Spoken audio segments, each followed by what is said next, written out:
Hi friends, ഒരു lunch box റെസിപ്പിയായ curd rice അഥവാ തൈര് സാദമാണ് ഞാനിന്ന് ചെയ്യാൻ പോകുന്നത്. നല്ല രുചിയുള്ള ഈ കേർഡ് റൈസ് തയ്യാറാക്കാൻ വളരെ എളുപ്പമാണ്. പച്ചരിയോ പുഴുങ്ങലരിയോ ആണ് ഇതിനു വേണ്ടി ഉപയോഗിക്കേണ്ടത്. ബാസ്മതി റൈസോ ജീരകശാല അരിയോ ഒന്നും കേർഡ് റൈസിന് സ്യൂട്ടാവില്ല. ഇപ്പോൾ ഇത് എങ്ങനെ ചെയ്യണമെന്ന് നോക്കാം. ഒരു കടായി ചൂടാക്കാൻ വെച്ച് അതിൽ 2 ടേബിൾ സ്പൂൺ നല്ലെണ്ണ ഒഴിച്ചു കൊടുക്കാം. ഇതിന് നല്ലെണ്ണയാണ് ഏറ്റവും നല്ല കോമ്പിനേഷൻ. നിങ്ങൾക്ക് വെളിച്ചെണ്ണ വേണമെങ്കിൽ ഉപയോഗിക്കാം.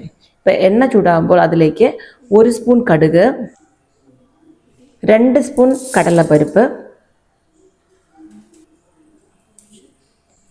1/2 സ്പൂൺ ജീരകം, വലിയ കഷ്ണം ഇഞ്ചി കുനുകുനാന്ന് അരിഞ്ഞത്. ഞാനിവിടെ കുറച്ച് ക്വാണ്ടിറ്റി കൂടുതലായിട്ട് ചെയ്യാൻ പോവുകയാണ്, അത് കാരണം വലുതായിട്ട് തന്നെ ഇഞ്ചി എടുത്തിട്ടുണ്ട്. അതുപോലെ ഒരു 8-9 പച്ചമുളക് കുഞ്ഞു കുഞ്ഞായിട്ട് അരിഞ്ഞത് ഇത് ഇട്ട് കൊടുക്കാം. ഞാൻ 3 കപ്പ് റൈസിന് വേണ്ടിയുള്ള മെഷർമെൻറ്റാണ് ഞാനിവിടെ പറയുന്നത് കേട്ടോ. ഇപ്പോൾ നമുക്കതിലേക്ക് കറിവേപ്പില ഇട്ട് കൊടുക്കാം.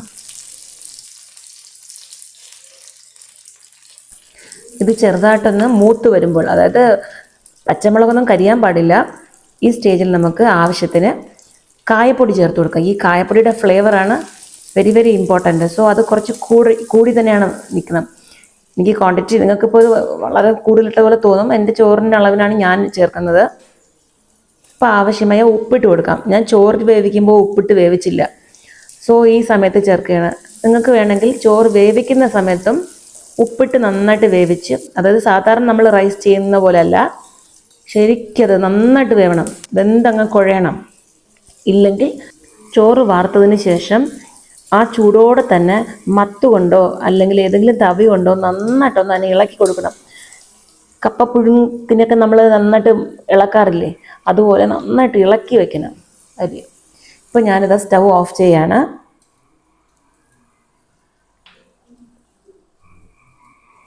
ഇത് ചെറുതായിട്ടൊന്ന് തണുത്ത് വരുമ്പോൾ നമുക്കിതിലേക്ക് വെണ്ണ രൂപത്തിൽ ഇളക്കി വെച്ചിരിക്കുന്ന ചോറിട്ട് കൊടുക്കാം.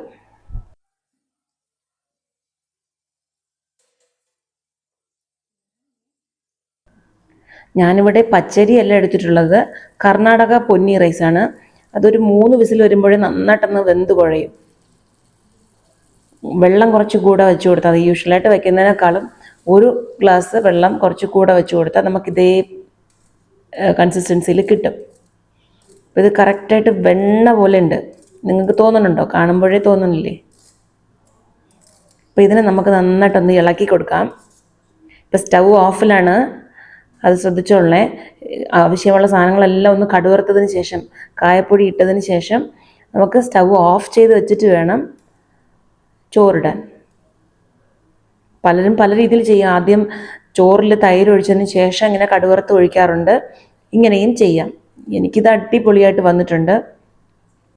ചോറ് കഴിക്കാൻ മടിയുള്ള കുട്ടികൾക്കെല്ലാം ഇങ്ങനെ ഒന്ന് ചെയ്ത് നോക്കി കൊടുക്കണം. ഇപ്പം ഞാനിതാ ഒട്ടും പുളിക്കാത്ത തൈര് ഒഴിച്ചു കൊടുക്കുകയാണ്. തൈര് അല്പം പുളിച്ചു പോയെങ്കിൽ കുറച്ച് പാൽ ആഡ് ചെയ്യാം. പിന്നെ പാൽ ആഡ് ചെയ്യുകയാണെങ്കിൽ അറ്റ് എ ടൈം നമുക്ക് കഴിക്കാൻ പറ്റില്ല, ഒരു ഹാഫ് ആൻ അവർ എങ്കിലും വെയിറ്റ് ചെയ്തതിന് ശേഷം തന്നെ കഴിക്കാൻ പറ്റുള്ളൂ. ഇതെനിക്ക് കംപ്ലീറ്റ് ആയിട്ട് ഞാൻ ഇവിടെ പാലൊന്നും ആഡ് ചെയ്യണില്ല, വെറും തൈര് തന്നെയാണ്. ഒട്ടും പുളിക്കാത്ത ഇന്നത്തെ തൈരാണ് കേട്ടോ. കടുവറുക്കുന്ന സമയത്ത് മുന്തിരി പരിപ്പോ അല്ലെങ്കിൽ ഉണക്ക മുന്തിരിയോ ഇതൊക്കെ ചേർത്ത് കൊടുക്കാം. ലാസ്റ്റിൽ കുറച്ച് മല്ലിയിലയും ഇട്ട് കൊടുക്കാം. ഇവിടെ ഞാനതൊന്നും ചെയ്യുന്നില്ല. നമുക്ക് ഇത്രയും മാത്രം മതി. ഇത് അമൃതമാണ്, നല്ല ടേസ്റ്റാണ്.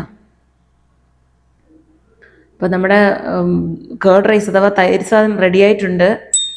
എല്ലാവരും ഒന്ന് ട്രൈ ചെയ്ത് നോക്കിയിട്ട് ഫീഡ്ബാക്ക് കൊടുക്കൂ. അപ്പോൾ വീണ്ടും അടുത്ത വീഡിയോയിൽ കാണും വരെ ബൈ ഫോർ നൗ.